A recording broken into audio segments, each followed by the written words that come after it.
Hey guys, Josh here, and I've got another dude review for you.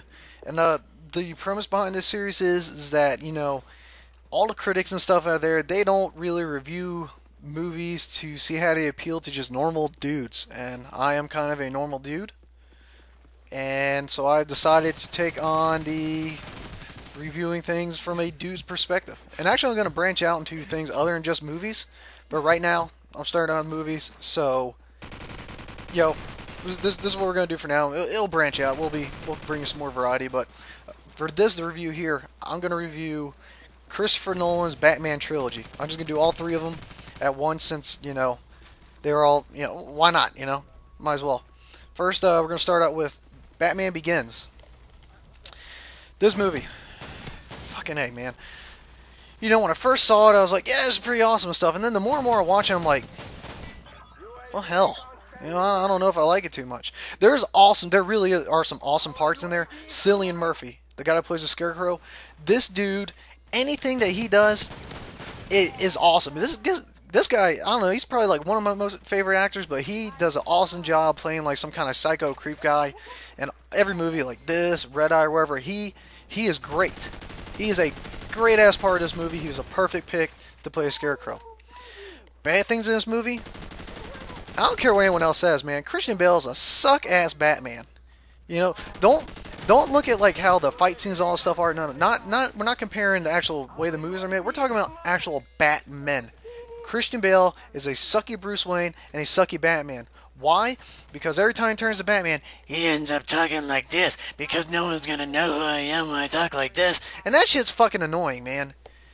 God, he was awesome in American Psycho. He sucks ass as Batman. Plain and simple.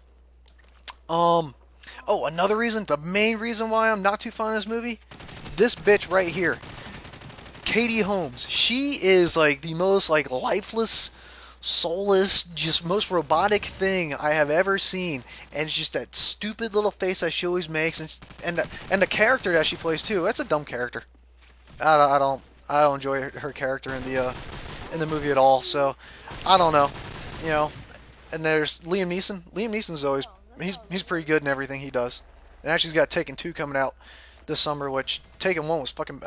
Maybe I'll do a dude review on Taken 1 since Taken 2 is coming out. But yeah, I'm not too fond of the way they made Gotham look in this one.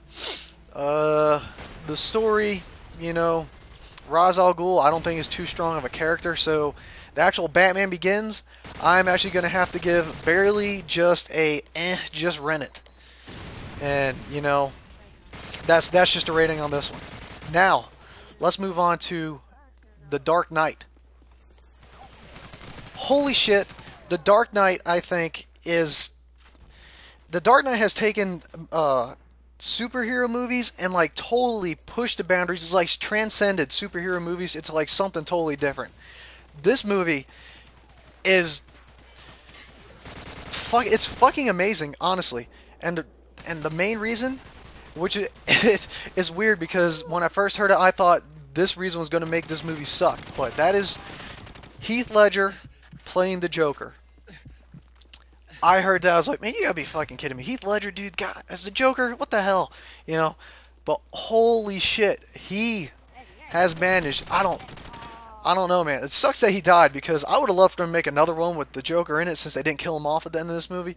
But his performance alone just took this movie and just took it from, just run it as the last one and just puts it completely squarely, totally at the very top. It is a solid fuck yeah. All because of Heath Ledger.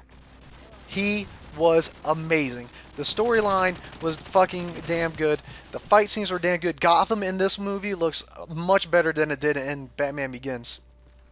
And there's no fucking Katie Holmes. And the character that Katie Holmes played died. So we're good. Enough is enough. That character's out of here. So that gets a solid fuck yeah. And now, the last and final movie of the Christopher Nolan trilogy. With Christian Bale, we don't know if there's going to be another one. It's The Dark Knight Rises. And this movie, too, this movie is also totally fucking awesome. Tom Hardy The way he has risen from kind of like almost a nobody over the past couple years to just uber gigantic star power is totally well deserved, because everything I've seen him in, he does an awesome job. He's actually going to be in Lawless, which I'm probably going to go see this weekend. So that I haven't seen anything that he's not good in. Warrior, he was good in that. He is awesome, and his Bane is also fantastic. He is a great person to play that part. And actually, when you first hear Bane talk, you're like, whoa, I wasn't expecting him to sound like that. And, you know, when they're filming the movie, that mask that Tom Hardy had to wear kind of actually made it really hard for him to hear. So I'd have to go and redub over everything he said in the movie. So it sounds like a little weird and clear, but that's fine. But yeah, Bane breaks Batman's back in the comic books and stuff. You know, that totally blends in and everything. And this is really good. And they kind of do it as kind of a play on this whole like 99% versus the 1% shit, the Occupy Wall Street movement going on. That's a kind of a premise to the movie, and they do a really good job in this movie. It is also a fantastic movie. Yeah, oh yeah, you also get to see that John Blake, who I think they're gonna make more Batman movies, but it's not gonna be Christian Bale. It's gonna be John Blake, because John Blake, the character, he, is at the end of the movie, we find out that his real name is Robin, and Batman kind of gives him the location of where the Batcave is with all the shit, so he knows where all that stuff is. So it automatically plays perfectly for the next Batman movie, with starring Joseph Gordon-Levitt, he's come a real long way from Third Rock on the Sun. And this movie is truly badass too, but because since I'm doing this, rating this whole thing as a trilogy and comparing the movies together, and Heath Ledger's Joker performance was so fucking good, I can only give The Dark Knight Rises an I Popped a Chubby. That's it. Which is sad, because The Dark Knight Rises, if I was doing it as a standalone review, not taking into consideration The Dark Knight, it would get a solid fuck yeah. But Heath Ledger was just so fucking good. So astoundingly, honestly, one of the best performances I have ever seen, that he has managed to take a movie that is truly a fuck yeah movie, and when it's compared to the movie he was in, it only gets an I Popped a Chubby. That's pretty fucking amazing to say. But that's how I feel as a whole. Batman Begins, just rent it. The Dark Knight, one of the best movies of all time. It transcends superhero movies. And Dark Knight Rises, a really solid contender. Alright guys, thanks for watching.